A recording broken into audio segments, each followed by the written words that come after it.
Hello everyone, SirMonkeySuit Zabi here, back again with Hunter Hunter. We're on episode 70, and in the last episode we started off this dodgeball game with Razor. Yeah, he's seemingly, I'm pretty sure he's an emitter, at heart. I think that's his natural class. But it seems that he's been using Kundra as well, although it could be Manipulator, though I think it's Kundra though. So I don't know, you're gonna have to let me know, but I feel like it's Kundra because he's conjuring up like all these things with just his aura, which I feel like that's what Kundra is. Because I couldn't say anything around that he would manipulate, so we'll just have to see. But yeah, either way, we're in this dodgeball game. There is only 4 people left on our side of the court. That's Hisoka, Gon, Killua. Oh no, it's 5 actually. It's 5 because there's the gorilla as well in that. There's one of the other gorilla guys there. So yeah, we'll have 5 now. Gon has already made it known that he is Gon and Jin's son. So Razor, obviously knowing about that, he's been told to go hard on him. Gon obviously likes it, and we've just seen like the first sort of attack on Gon, if you will, which Gon did block, though it still made quite a mark, and it did knock him a hell of a lot, back a lot. And I don't think that means that he's eliminated. I'm pretty sure he's still in. They just didn't mention it, but in any rules that you need to stay inside the court, so I imagine he's still in. And he's saying next time he will catch it. We'll have to see. We'll have to see if that happens. But yeah, right now Killua and Hisoka have got this whole thing about making sure that he is last. He's the last person that they take out. So I'm hoping that they've got some kind of plan in mind. There's something to basically take him off guard. That's the only way we're going to get to. I don't think sheer power is going to get through this guy. So yeah. I don't know if this will be. I feel like at the pace that this show moves, I wouldn't be surprised if the dodgeball game is won or lost by the end of this episode. I feel like it will be, but we'll have to wait and see. And also if Bisky turns up in this one as well, because she was kind of at the back a lot in the game in the last episode. But yeah, so hopefully she comes out and be's badass, because I'll be fine with it. But anyway, yes, I'm just rambling on. So yeah, we're going to get into episode 70, and so we'll get to without further ado. Let's go.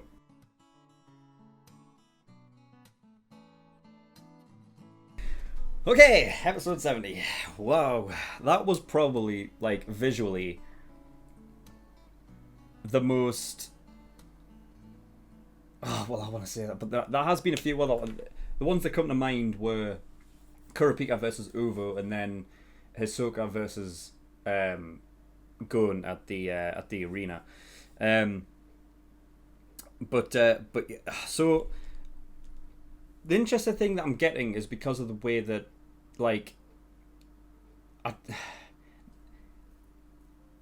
it's almost when Gon uses this technique, it's like putting in a combination code in a way, because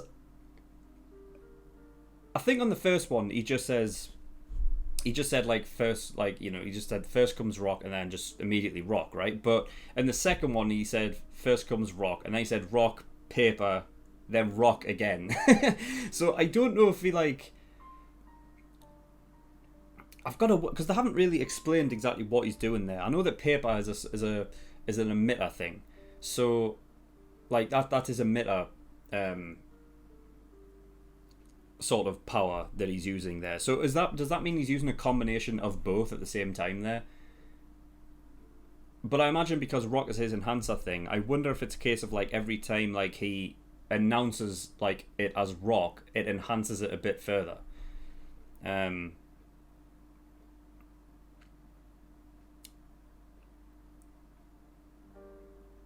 But yeah, fuck. That was some power. It's great, you're looking at Bisky, obviously watching him do it, realising that he can do it. Hisoka looking at it, just again, with sheer, awe. He's probably creamed his pants by now. But then... the interesting one for me is obviously Killua, because the fact that he was holding the ball... I'm actually gutted I didn't announce it now, because I was thinking that the first time that had happened, I was wondering if it's going for a second one. I was literally going to say during the reaction, I'm surprised that there's no there's no like because when obviously like Gon is punching the ball that hard, there's obviously got to be some like impact and almost like recoil in a way that obviously with Killua being that far away, like he's literally holding the ball, you know. That I'm surprised like it doesn't that he doesn't get any like sort of backlash from it. But then they did explain it later, and yeah, his hands are fucked. But I loved that whole thing of like, no, like it has to be Killua to do it. It's I mean they're boys, but it's also like the whole idea behind, you know. I mean, this happens a lot. Like this has happened like every few episodes where Killua's been surprised again and again by Gon's sort of like loyalty to his friend, but also understanding exactly what it means to Killua above all. Like, it's not just Gon from his point of view. He's looking at it from Killua's, and like the reason why he's able to go out because he trusts Killua to no end to be able to take it, you know, even though his hands are fucked. Now that's after two of them. I'd imagine it probably wasn't that bad after the first one. The second one probably got him bad. I mean, it looks like after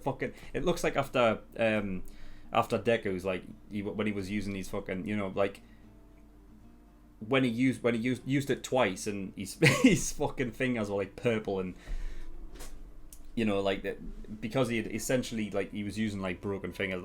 It looks bad, but I'm not going to sit here and say like, oh, but this is not a good idea, because I think that it's just better that way. I think it's entirely for the mentality's sake and not the fact of physical. Like, it's not just because Killua is physically hurting doesn't mean that, like, you know. I just like the friendship. I just like it, and it's nice. So yeah, great. Bisky got one back, so it's nice to see that she actually played her part in there. I think it was bullshit that she got knocked out because of her clothing. Like, her dress is literally like a fucking. It's one of those. I don't know what they're called. They're like that kind of old school dresses. Like they come out from the waist, so there's obviously more thing.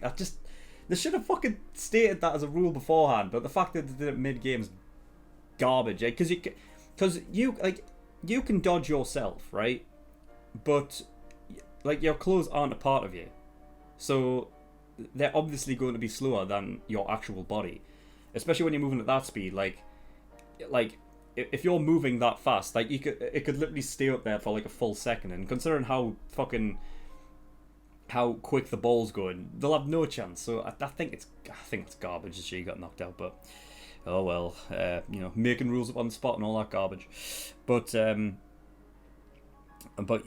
So yeah, it was interesting at the very beginning when Goreinu actually could swap out opponents as well. Like, I thought like for a second there, because when the episode came back, Gon was like, I'm going back in, and I thought he was immediately going to take it back and like not give anyone else a chance to, like, you know what I mean, like to figure it out. So it was one of those like selfish things of like, no, I'm coming back in. But yeah, like Goreinu, when he said like, you know, I have you know, what was the fucking term he used? I don't know. It was something along the lines of, anyway, he holds grudges, right? So I thought when he said that, I was like, he's gonna don't say it, but like, you know, and put himself back in. But no, he was able to switch out other people, that's crazy.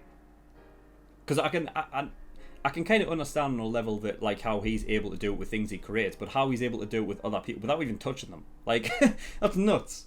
It was a great idea, no? It was great. It was so good, but that, like, the control over his like minions is so good that they're able to pick up one, throw it, and kept them in it. So yeah, and then it was great, like when it was going to come back, but then Hisoka obviously with the bungee gums like straight back in as well. It's like, it's great because when a show can surprise you by doing something that should have already have been like in my head at the first, like, you know, the first time round, like I should have figured that, yeah, he could just use bungee gum and grab it back, you know. But because like when you've got a show that you're so like into, it's tough to be able to keep like that information back from, you know, because there's like in your head there's like so much going on. You're just your eyes are fixated. You're not really focusing on that kind of stuff. But yeah, I love it. I love it. It's great. Him that dodge was great. So quick. He's so quick. I think that's something that like. I think that's something that is not really shown a lot with Hisoka as well, is like how quick he is, because I've never known him to be quick. Like, in terms of like maybe like all of his body, I feel like obviously he has to have like deft hands. Like he has to have quick movement with his hands, because obviously he's a joker and stuff. He's got all this with his cards and you know it's all about. It's almost like being a magician, kind of, in a way. Like you're supposed to be quick with your hands that people don't see what you're doing. But I've never seen him like. I don't think I've ever seen him like have to seriously dodge something. You know. The only time I could really relate with like that or compare that to would be in the fight with Gon against Killua. I mean, Gon actually punched him. You know what I mean? Like, I feel like with how fast that was going, like, could Hisoka not have dodged Gon's punch or what? I don't know. I don't think we'll ever get an answer to that, but you know, it's just something that like I don't think it's ever really been showcased. Like Hisoka's like a true serious dodge where he had to like really dodge something that was quick. Because I feel like Bisky saw it coming. I feel like Hisoka saw it like the last. And like he had to like seriously fucking dodge, but it's great. It's like anytime Hisoka gets to like, you know, like show his capability, it's great. It's always fun. And then, you know, using bungee gum, like not as a way of like to attach to something further away, but there was something that was right there that it's the same as catching, because it just sticks to him. You know, it's great. It's a great idea. So yeah, I mean. The dream team's great. I love that fucking trio. It's so good. It's great having Hisoka on side. Oh fucking hell. Yeah. So when Gon came back on, yeah, and I say this every time he does get serious. Like I just love it every time, because you know that shit's about to go down every time he gets serious. It's just like a different. It's like he goes into a different stage of It's like he brings out like a different persona, which allows him to go a bit like beyond a bit, and it's always great. It's funny when like, you know, Bisky's like trying to talk to me, and he is acknowledging her, but like he's not. By just going, yeah, like, you know, until he wants to hear what until she says what he wants to hear, and then he acknowledges as a oos. You know what I mean? Like, I'm gonna do it. Yeah, trust us, I will. You know, and it was very interesting the fact that he decided to use like a not a weaker one, but like to use his first attack against one of the minions was a great idea to see, because obviously if one of those minions can take it, then clearly Razor's going to. It's like what I said in the discussion last episode, like, you know, it's obvious that Razor would be the one to be able to take the most, you know. So great plan, like use that one on a minion first. And it still caught it, but because it was holding it while it was outside, they were eliminated.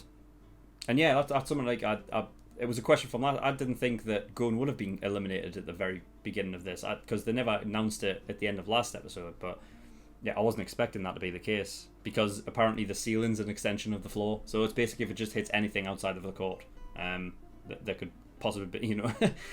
It was going to be one of my questions as well, but I just figured that maybe it wouldn't. We would never see it. I was going to say, like, what about the wall? I was never even going to mention the ceiling. I was going to mention, like, well, what if it hit the wall and someone caught it? Like, would that count? Because we've seen that before in, like, in Haikyuu. And, you know, you can take, like, it's similar in a way with Dodgeball. Like they have some similarities in the way their sport is played. So, you know, and we've seen it in Haikyuu before, so I was wondering if it was going to be the case here, but Yeah. Mm, where are we? Where are we? Yeah, so Razor was able to take like the full brunt of it by doing like a volleyball type of, you know, receiving it, and putting it up in the air so that, you know, by receiving it, well, that's the whole point of like a receive, isn't it? Like in volleyball, like it's to slow down the ball, but also propel it up in the air so that it's easy to get like access to it and then control it from there. So it's to slow it down a hell of a lot, and yeah, he was able to do it. I love the fact that he put his aura not just into one place like Gon usually does, but to put it with like on his feet so that he's not blown back, but then also into his arms as well. So it shows the amount of control that he has, that he's able to put it into, I guess it would count as 3 places, because each foot's going to count as a place, right? And then his you know, both of his wrists. I wouldn't count that as like, I guess maybe just because they were connected, I was thinking like maybe it was a bit easier, but than 2 of the feet. But regardless, he did it in 3 places, so you know, that was it shows how much control he's got over it, and yeah, our dream team's gonna have to pull out something big, like really big out the bag to, you know, to get him this time. And I mean, it seems the only thing Gon's really doing is now to put even more power into it. Like, you know, I do, because the thing is, right, is that I'm wondering, is there something within Razor's mind to sit there and take it? Is it just a case of Razor knowing that he can take it, or what? Because I just think, like, remember, if Gon or Killua, like, right, if Gon hits it, right, and then Razor dodges and it goes out the court, it goes back to Razor, right? So there wouldn't be any reason for him to sit there and take it, right? Unless he is like narcissistic, or like so like full of himself that, you know, I know I'm just gonna sit here and take it. Or maybe he has a bit in him of like Hisoka, where it's like he wants to see, he wants to feel like how powerful this kid is, because that would make sense to me. Like, he would have some element of,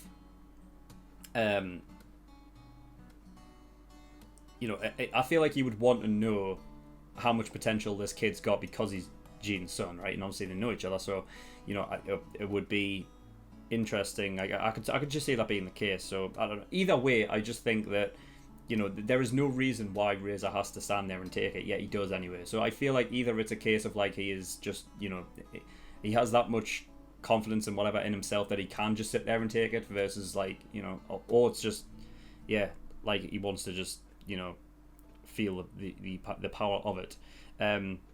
Also could be a case of like, you know, because, you know, Razor knew that he was coming, because Jin had obviously said something beforehand, meaning that, you know, it wouldn't surprise me if the likes of Razor and stuff are there to be like a you know, like a sort of, what would be the word, purveyor of information, like someone who's gonna see Gon's potential but feel it himself enough to explain to Jin how far he's coming along, maybe something like that. But yeah, so interesting. Yeah, so Gareth says that he knows something about like there's a way to get aura to his hands lightning quick as a code of protection. He knows that, which is yeah, I mean, I didn't know Sesgara was the, because I imagine that's just Ko as well, right? Or is it not Ko, and maybe it's just like a way of, well, I guess it would be Ken, right? Wouldn't it? It wouldn't. Yeah, he wouldn't. Yeah, he wouldn't be. It says a lightning fast code of protection, so maybe it. Yeah, I don't know then. Maybe it's just a way of like a technique of how able to move your aura around a bit quicker. I don't know, but then he never explained it. Either way, that was awesome. I was expecting it to be over by the end of this, but nah, we're going to another one. I feel like the next episode is going to be it then. So, fuck, great. Alright, well, that's all I've got. So thank you for watching. In the description below, I have links to certain things. One of them is the Discord. If you want any information regarding my content, you can get stuff over there. And I also have a Patreon page as well. So if you do want to support me on Patreon, that'd be very much appreciated. There is a bunch of different tiers and rewards depending on how much you can support me with. So there's the early access tier, $5 a month, gives you access to shows a week early, and you get 4 episodes of Hunter x Hunter every week as opposed to the usual 2 that the general public get. So by the time this comes out for the general public, there will be like past like 100 episodes, you know what I mean, that you can go watch. So yeah, it'll be a good it's a good deal, I think. If you don't want to wait that long, then you can become an early access tier for just 1 month, and you could binge watch all of the reactions that I've got out there. So yeah, it's a good deal. Other tiers include like full length as well, and there's other tiers where you can pay to have a certain show reacted to as well. So go have a look at those. But that is all I've got. So thank you for watching. I'll see you all next time. Bye bye.